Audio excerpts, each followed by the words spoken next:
नमस्कार, मैं हूं रंजीत चौहान। बड़े बड़े शिकार करने वाला शिकारी आज बंगाल में शिकार हो गया है। साथियों, मैं बात कर रहा हूं अमित शाह की। अमित शाह ने अब तक बहुत बड़े बड़े शिकार किए हैं, बहुत लोगों की जिंदगी बर्बाद की है, बहुत जगह सरकार बनाई है, बहुत जगह सरकार बिगाड़ी है, लेकिन अब बंगाल में ये शिकारी खुद शिकार हो गया है। बंगाल की वजह से अमित शाह के घोटालों की फाइल सुप्रीम कोर्ट में खुल गई है। सुप्रीम कोर्ट में अमित शाह के पेन ड्राइव का पूरा काला चिट्ठा खुल गया है। साथियों, शुभेंदु अधिकारी के जरिए अमित शाह बहुत बड़ा पैसा अपनी जेब में डालते थे। शुभेंदु अधिकारी को तो आप जानते होंगे, पहले महोदय टीएमसी में हुआ करते थे। इन्होंने जमकर घोटाले किए, उसके बाद इन पर ईडी ने छापा मारा, ईडी ने इनको आरोपी बनाया। लेकिन जब देखा ईडी ने कि इनके पास हजारों करोड़ रुपया है, तो ईडी ने इनसे एक शर्त रखी कि अगर तुम बीजेपी में आ जाओगे, तुम्हारे 7 खून माफ हो जाएंगे। और महोदय चट से कूद कर बीजेपी में चले गए।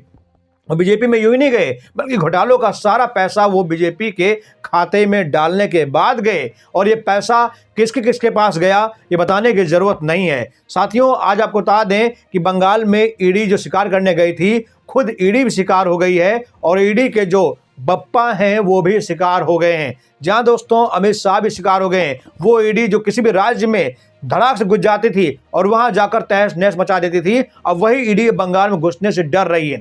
ईडी ने सुप्रीम कोर्ट में कहा है कि ममता दीदी पर एफआईआर दर्ज करा दीजिए, अब हम वहां नहीं जाएंगे, अब सीबीआई को वहां जाना चाहिए। मतलब ईडी अब खुद बंगाल नहीं जाना चाहती है, ईडी अब सीबीआई को आगे करना चाहती है, क्योंकि ईडी की पूरी हैकड़ी खत्म हो गई है।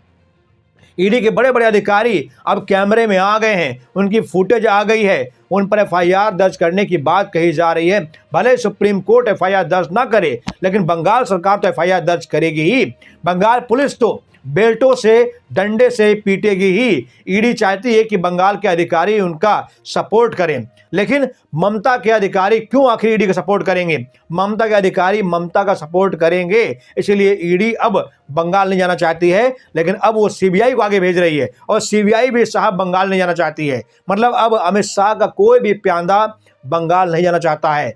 बंगाल में अगर ईडी सीबीआई जाती है तो दोनों का काम तमाम हो जाएगा। और अब तो सबसे बड़ा खुलासा ये हुआ है कि अमित शाह, जो कि सबसे बड़े अपने आप को मठाधीश समझते हैं, वो भी बंगाल में पिट गए हैं।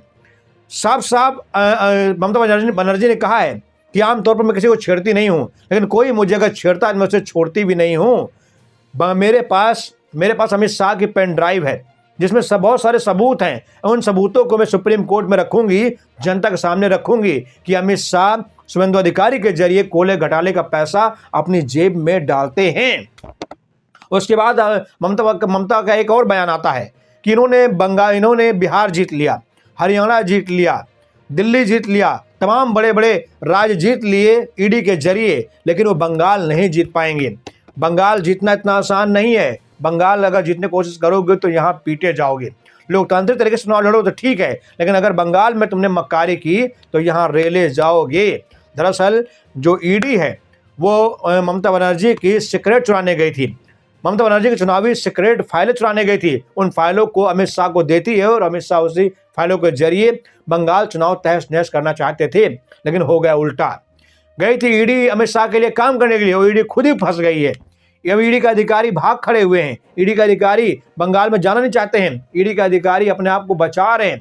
साथियों, अमित शाह साहब के बारे में कभी सुप्रीम कोर्ट ने कहा था कि ये जो है तड़ीपार है, ये तड़ीपार है। कभी शरद पवार ने कहा तक तड़ीपार है, इससे देश को बचना चाहिए। सुप्रीम कोर्ट ने इन्हें तो पूरे गुजरात से इन्हें बाहर कर दिया था।